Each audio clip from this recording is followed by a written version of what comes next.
Have you ever wondered about the journey to become a professional darts player? Whether you're a novice of any age itching to play competitively or an experienced pub player, what's needed to take your skills to the next level? Well, in the first of a special Sporting Life series, I'm delighted to be joined by Paul Nicholson and Sporting Life's Chris Hammer to find out exactly what it is that's going to take you on that path and potentially get you onto the professional tour. Paul, thanks for joining us. When did you first throw a dart and realise, you know what, I'm pretty good at this? Taking away the fact that when I was 3 years old, I was throwing darts across the garden, because that's where it really began. I think when I was around 11 or 12 years old, I realised that I was pretty good at it because I'd been playing for quite a few years. But ultimately, the vehicle to compete against anybody else, when I was 11, 12 years old, this is around 1990, 1991, it wasn't there. Youth systems were in their infancy and they were very select. Depending on where you were living at the time, you might be lucky enough to have a vehicle to move forward. I didn't. So the only option was to wait until you were 18 years of age so you could legally go to the pubs and clubs and start playing with the men and some of the women. But now the blueprint is very different, thankfully, because if you were to interview a lot of players from my generation, they'd say, this wasn't around when I was growing up. That's a great statement because it means that change has been made. Youth systems across the world, not just across the United Kingdom, we're talking about the Netherlands, Belgium, all around mainland Europe, Oceania, North America. These things are changing the game for its future for the better. Tell us about the pyramid, for use of a better term. Where does darts begin for an amateur and where could I potentially end up? Darts pyramids always start locally. So wherever you are, try and find a comfortable, safe and enjoyable place to play to start. Then when you get yourself some confidence and you are enjoying it at a certain level, you can branch out, you can go to some different places, play against some different people. And I think the most important thing is that you have to figure out what path you want to take based on where you're at right now. So every now and again, there's going to be a fork in the road. Shall I go this way? Shall I go that way? Now, the old blueprint was very simple. Play locally, graduate to things like Super League, which is the qualifying darts league for playing for county darts. That's in the UK. It's the same in Australia for state darts. If you want to play state darts, you've got to play Super League, which is one designated night a week, where you're playing against the best players from your region. So locally, Super League, county, if it's the UK and Scotland and Wales. And then after that, the old blueprint would be, if you play well for your county, you may get selected for your country as well. And at that point, you might want to start playing some tournaments, whether it be in your local countries like England, Scotland, Wales, Ireland, or maybe even branching out to places like Belgium, the Netherlands, Germany, and beyond. But the blueprint's very different now. People are getting to that higher level a lot quicker because they're bypassing certain aspects of the old blueprint. Take Gerwyn Price. From the moment he went from qualifying school in the PDC to being world champion, it was 7 years. For Peter Wright, who made his debut at the Lakeside in 1995, who'd been playing for years before that, he did not become world champion for another 25 years. So it proves that the blueprint now is fast tracking. If you've got the skills, you can get to the top a lot quicker than before. So if you make it, it could be a very long career. It could be. If you manage your schedule really well as a professional these days, you could play for 20, 30 years. Look at Steve Beaton. He's played in more consecutive world championships than anybody, and he's been playing since the early 90s. But if you play everything every single week for a period of 10 years, you might find yourself shutting down. So you've got to manage yourself well. But the opportunities are there for many different levels of dart players. It's just a question of making a lot of good decisions. I mean, the Super League structure is still there, and people can still do it that way. And how good does a player have to be to, play Super League level? How good do you have to be and then step up again? I think there are a lot of different hotbeds throughout the UK. Places like Newcastle, St Helens, Staffordshire, all around the Midlands, and particularly in places like Kent and Essex, where you're finding a lot of great clusters of players putting darts teams together to have these powerhouse type teams. That's always going to be the case. But ultimately, all of those players have got different goals. One might want to play for their county. One might want to get, some sponsorship deals to possibly play in the amateur darts circuit events. Who might want to go and play in the Motor Super Series, which is televised every week. So everyone's got their own goals, but there are more goals now than there ever were. The old blueprint was basically, you do this step by step. It was black and white. Now, there are many different ways of getting to the top, but they all fishtail towards more exposure online, television, and ultimately, people want to be a PDC Tour card holder. So I've got my foot on the first rung of the ladder. What am I getting judged by? Is it averages, wins? I personally think that it's healthier just to grade yourself by how many wins you get. People are so obsessed with averages because as commentators and analysts, we talk about averages all the time. They are flashed on the screen constantly. And people are interested as to how well people are playing, and that's great. But constantly judging yourself solely on averages, for me, is the wrong thing to do. My biggest saying when I'm speaking to people about getting better is that there's no difference between a 13 dart leg and a 15 dart leg. They both still win. And it's the same visit. Exactly. It's 5 visits to the board, but one of them is a 115 average, one of them is a 100 average. There's no difference. Also, natural ability, I don't know where you stand on this, but if anyone's watching this at home and they occasionally miss the board or they hit 3 when they're aiming at 20, would you look at them and think, you've got no chance of becoming a pro? I think everybody's got a chance as long as they are willing to put in the hours. They have the right dedication towards the sport. I know that there are people who have had this natural ability. They've been born with it. Gary Anderson, first shot was a 140. Right. That's a very famous story. And we know that he's gone on to win 2 world titles and lots of other things. But there are other people who maybe weren't anywhere near as good as that naturally, but they've put in the hard work. Peter Wright has always been a great dart player, but has he always been as good as Snakebite? No. Peter Wright doesn't win these darts tournaments that he plays. Snakebite does. He's cultivated not only an image, but a way of playing the game and a work ethic of playing the game that allows him to get to the elite level. Speak to anybody who has reached the top. They've sacrificed a lot of time to get there. What were your first 3 darts at a board? Can you remember? I think the first 3 darts I threw were across the garden. So I think I hit the grass. Oh, board. Yeah. Ironically, when I was a kid, we couldn't afford a dartboard. So I think one of my neighbours had an old sled that they'd made from some old wood. It was made of 3 planks of wood. And as a kid, I stole my mother's darts because she used to play darts. And I would try and hit the top plank, the second plank, and the bottom one. That was my practice. But getting them out of that wood was the hardest bit. You didn't need maths for that, did you? Because I once asked Wayne Mardle, I just said, when you first started, did you miss the board? Expecting him to say, oh yeah, we all did. And he laughed at me and just sort of said, no, pros never miss the board. And I always made me think, is that an indicator whether you can make it or you can't? I don't think so. I think you can be taught certain things. It's great to have that natural talent, but ultimately, if you are taught the right fundamentals, you can go quite far. I think, most importantly, you've got to start right. If you have bad habits from the very off, you're starting on the wrong foot. My father, when we eventually got a dartboard, said, we're not going to put it on the wall. What we're going to do is put it on the stairs, so it's at the right level for you at your height. And as you grow, it goes up a step. So it not only goes up, it goes a little bit further away. It's a great teaching tool for kids. Because I think anyone watching this with kids, if they want to get their kids into it, I've got my little girl playing at the right height, so that's probably a bad idea. I think it is. When you've got a young person, maybe 2.5, 3 foot tall, put the dartboard on the stairs. You don't have to put it on the wall as well and wreck your wall. So put it on the stairs. It can be a nice temporary solution. Get them to throw at the board from a certain distance that feels comfortable to them. And then when they grow, put it 1 step higher. It makes it awkward to take the darts out of the board, but it's part of the learning process. Just quickly, where if you've got kids who want to play, where do they go? If they're going to start, where would you send them?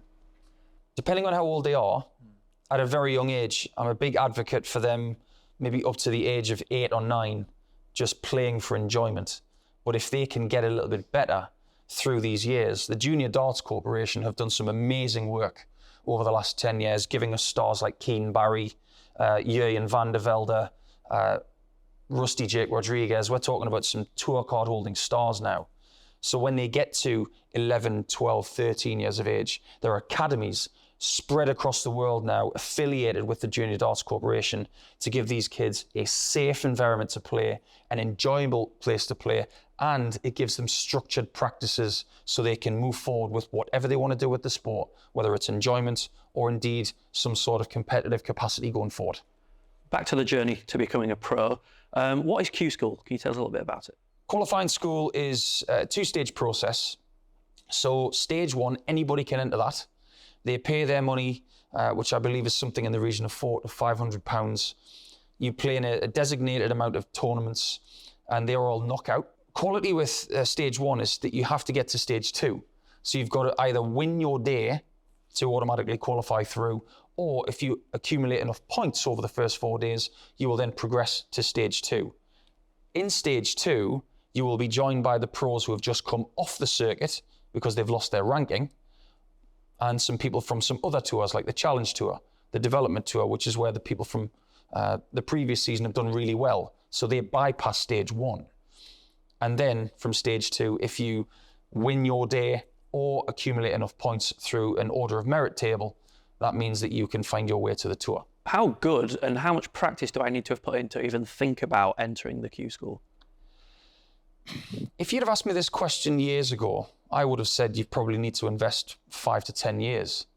But now we're starting to see more and more players coming from nowhere to getting on tour in no space at all. At the end of 2022, we had a young gentleman called Adam Warner. I didn't even know who he was. He was a university student who ended up playing at the Motor Super Series online. He won the week. Who's this guy? And you know literally every player out there. Yeah, I like to think that I know a lot about the circuit. So I didn't know anything of Adam. Within 3 more months, he's on tour. He's come through Q School, but he's come through the university system, which is starting to get a little bit of traction now as well. University leagues, we're not talking about just kids progressing now, we're talking about students progressing in their unions, and they're putting leagues together because they understand that there are many different avenues for people to be successful. And Q School is very achievable for people, but I just get the feeling that people are going there either sooner, sometimes too soon, and in some cases, not at all. Because there are people out there who are more than good enough to be professional, but they have other priorities: family, raising kids, jobs.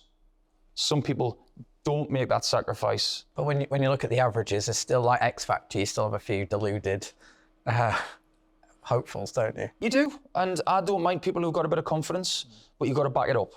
And if we are going to talk about the magical A word, the averages, if you're going to make it to the tour, you're talking about 87 minimum.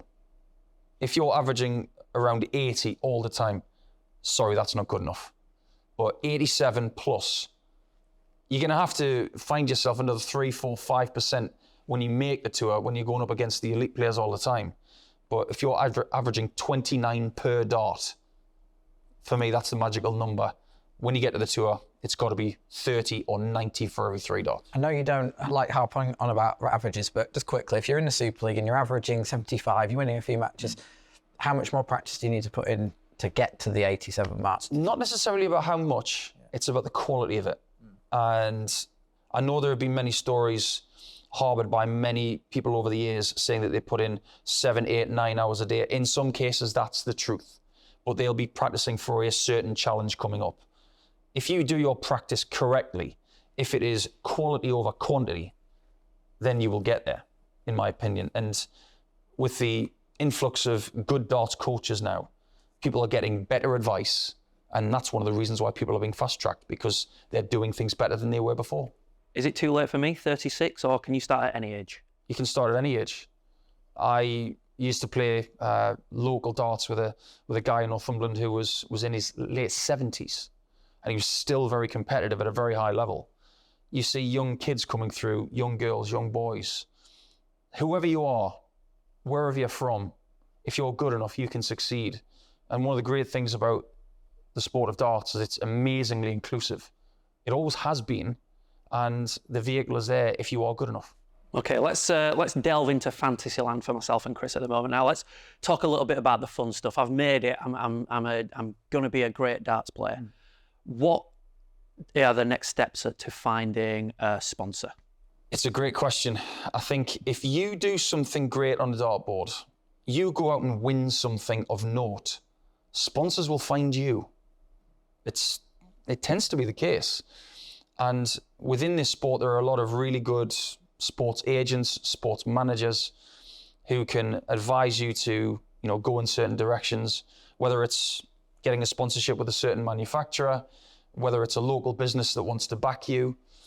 You can go out and canvas as much as you like, but ultimately we're talking about a sport that historically it's been quite difficult to get sponsors. It's not like golf, it's not like football where they're going to be knocking on your door constantly. So you need to promote yourself in the best possible way.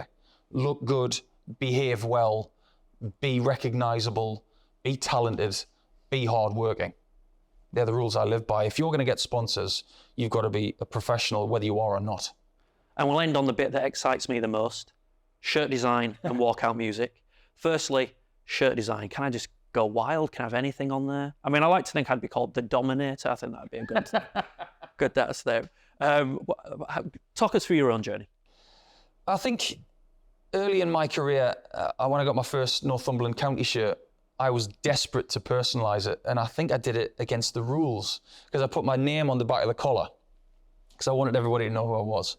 And my nickname back then was Austin because I used to have these thick-rimmed glasses and some of the guys thought I looked like Austin Powers. I thought it was basically like Stone Cold Steve Austin. I'm not that cool. That would have been the coolest story. Yeah. So what I did was I took the animation of Austin Powers and I put the Austin on the bottom of the shirt. I still have that shirt to this day. And I did it on the next shirt I got as well, which I technically wasn't allowed to keep, but I did anyway. But my first bunch of dart shirts that I got made when I was around that age, I tried to be a bit more creative. There was nobody that wanted to make them. I had to go to printing companies and ask them to make me a dart shirt, and they said, what? A shirt for darts? Nowadays, finding a dart shirt and getting it personalised is easy. All you got to do is type into the internet dart shirt design and you can find anybody that does it. There are some amazing shirt designers out there. They can all be personalised, but there are regulations as to what you can put on the front when it comes to sponsors. Each patch can't be any more than 6 square inches. So you can't have something like that big. But this is a good example of the kind of thing that you can have. Nice and professional, clear. And as far as the dart shirt design is concerned, go wild. People get stick for music, like bad choices like Rob Cross is awful, isn't it? That's up to you. How do you choose? Do players come up with it themselves, or does someone else come up to them with a good idea? You'd be good with this one. And everyone's got their own story about what walk-on music they have. Now, with me, at the very start, I was desperate to have Metallica because I'm a huge fan of rock music and I wanted to have something that was very, very me. But the problem with my taste in music is it's quite edgy. So it was never going to be a crowd favorite type of tune. So maybe that's one of the reasons why I was never the most popular of players. But you think about someone like Vincent van der Voort, who I adore as a person. He can't stand his walk-on track, but it's popular. So it's worked for him. Then there are other people who have said, I think this will work for me, and it's stuck from minute one. But then there are others who have really tried to find that track, and they never have. If you can find something that is quintessentially you and popular, grab it and use it immediately. But the one thing I don't like is when people use the same as someone else. There's enough music out there. Have your own. I remember when Owen Price, it was particularly getting a lot of stick a few years ago after the Grand Slam of Darts, and I said to him once, why don't you have This Is Me from Greatest Showman? And he said, I want that, but they won't let me have it. Yeah. The rights. So you've got to stumble over those issues too, don't you? Yes, you do. There are certain copyright rules when it comes to playing music on television or stream things. You've got to be aware of that. So it will happen, but ultimately go and find something else. I can't imagine Owen Price walking out to anything else but Vanilla Ice now. Yeah. But I admire the fact that he wanted something else, but I think he's embraced the fact that he is synonymous with that track now. Well, there you have it. Everything you need to know, from getting your foot on the ladder to becoming a professional darts player to picking your shirt and your walkout music. Hopefully that sheds some light on what it takes to make it to the top in darts. Big thank you to Paul for joining us on this first episode of this special series, and of course to Sporting Life's Chris Hammer. There will be more in this series. Make sure you keep an eye out for them on Sporting Life's YouTube channel. And for anything else darts on Sporting Life, head to sportinglife.com/darts.